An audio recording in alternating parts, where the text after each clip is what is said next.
Greetings, my name is Christopher McClung and this is my communications video assignment for 425 at California Baptist University. And today we're going to be discussing the topic of McGregor's theory X and Y, Likert's four-system management model, and how that applies to the Zappos corporate culture approach. Douglas McGregor, he was a management professor at MIT Sloan School of Management. He was also the president of Antioch College, and in 1960 he published a book called The Human Side of Enterprise. And within there he discussed two theories of management. One was called the Theory X and Theory Y. Theory X, what does it mean? Theory X kind of assumes that employees are, for the most part, lazy, that they're there to have a job simply because they have to have one. They're not there for any other reason, and they will do as little work as possible to get the greatest wage that they can.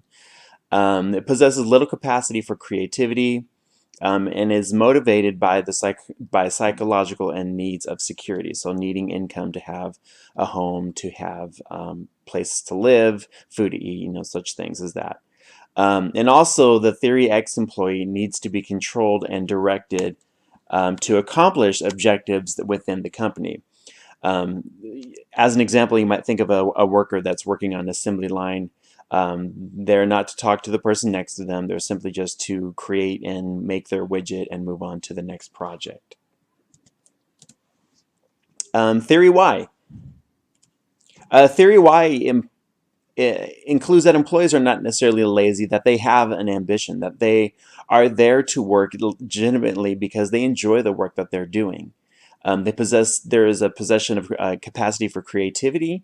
The employee is concerned about their responsibilities, they care about their responsibilities, and they're able to be creative and make their responsibilities even greater and more impacting.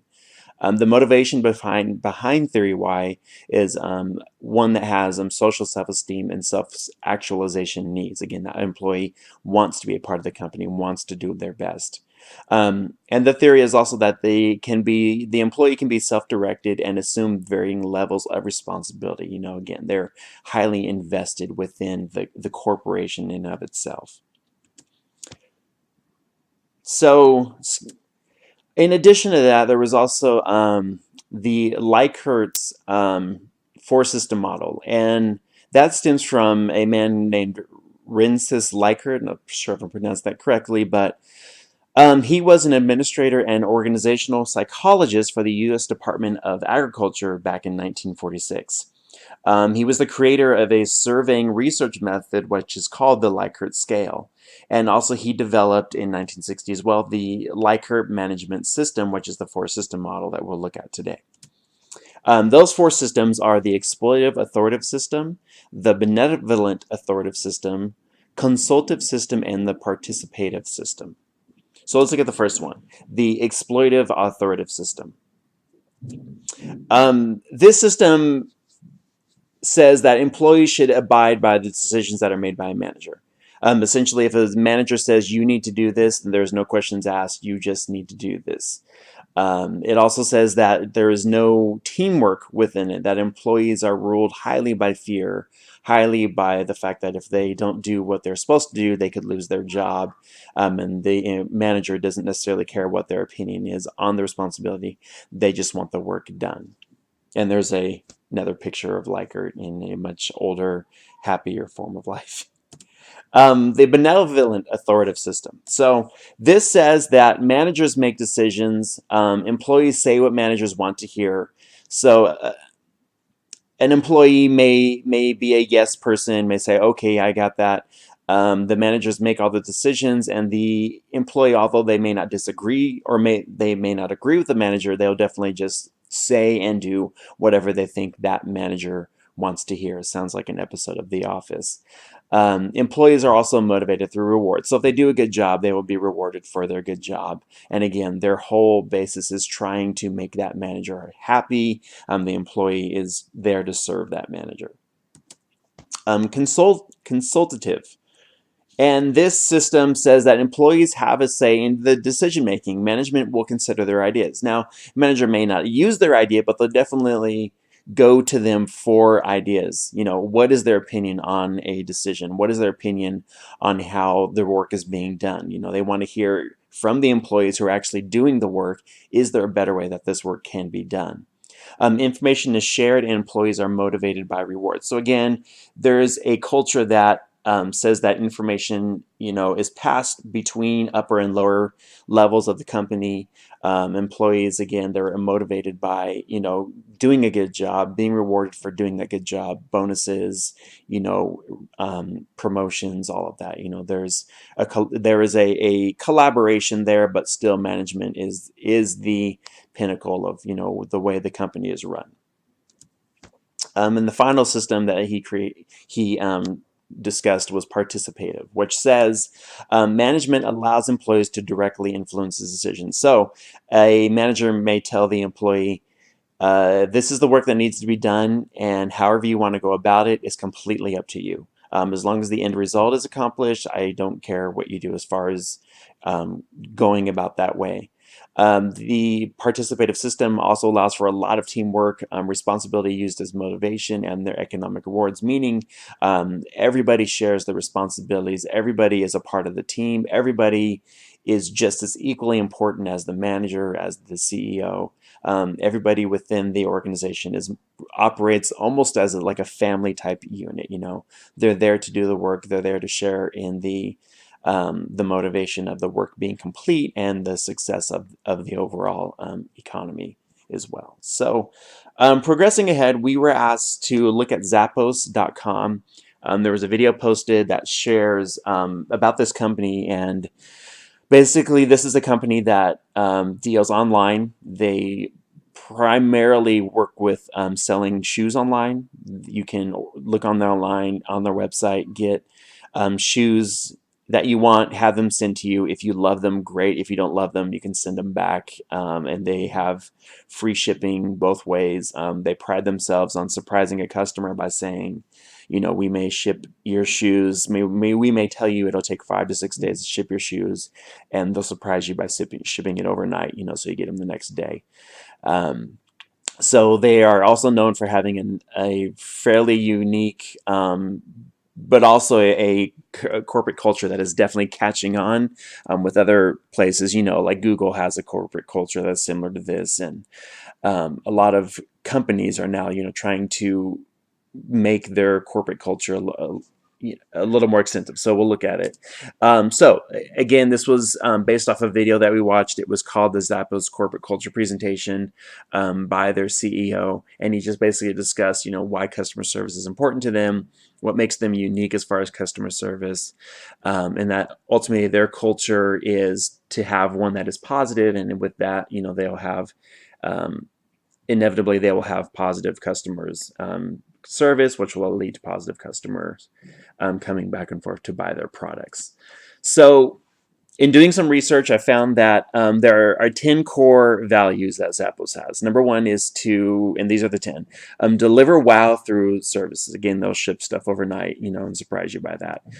Embrace and drive change, create fun and a little weirdness, be adventurous, creative, and open-minded, pursue growth and learning, build open and honest relationships with communication, build a positive team and family spirit, do more with less, be passionate and determined, and be humble.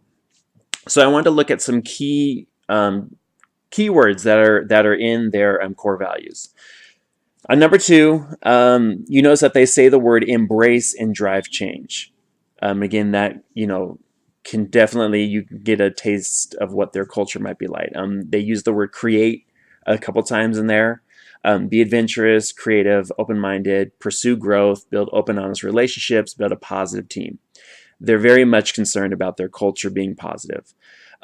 So with that, you might say that they are more team-oriented, team-working. Everybody is a part of the team. They want you to be creative. They want you to grow. They want you to explore new ideas and making their company better. But I also noticed at the end, there's some words that stuck out to me that says they also want to still have a hands-on management which says do more with less, be passionate, determined, be humble. So that says to me that they want their employees to be mindful of the resources. They want their employees to think about what it is they're doing. The managers still have a say is, how resources are managed, and they want their employees to be humble, meaning that they don't think that they're better than the next person or maybe even better than their managers. So there's definitely a little bit of both ends in there.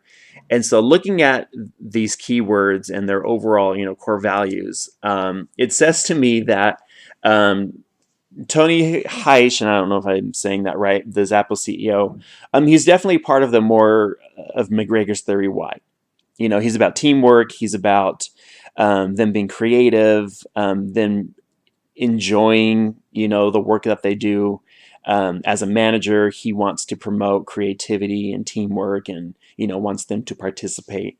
And also with Likert's, I would say he's more so on the participative management system. Again, teamwork, community building, positive environment, and nobody's better than the next. Everybody's a part of Zappos. Everybody has a determination on how Zappos is going to function day to day. There's not a chain of command that's like a pyramid that goes from highest to lowest.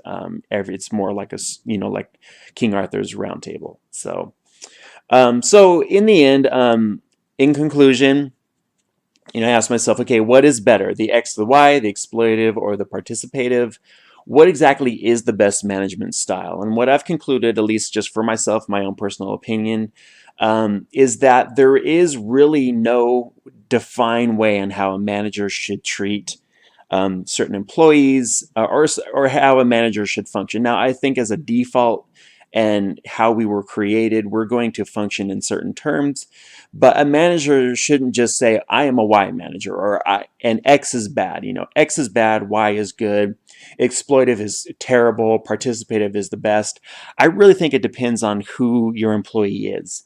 As an example, if I have a brand new employee who's never worked there before, this is their first day on the job. As a manager, I'm not going to just throw them out and say, hey, just go be creative, give us your opinions. I mean, granted, some of that's good, but I'm not just going to leave them without any guidance whatsoever. I do want to be somewhat of an exploitive manager and saying, okay, here's how we function. Here's how you do your job. Here are the things that we do need from you by the end of the day. Here is how the different things that we're able to do.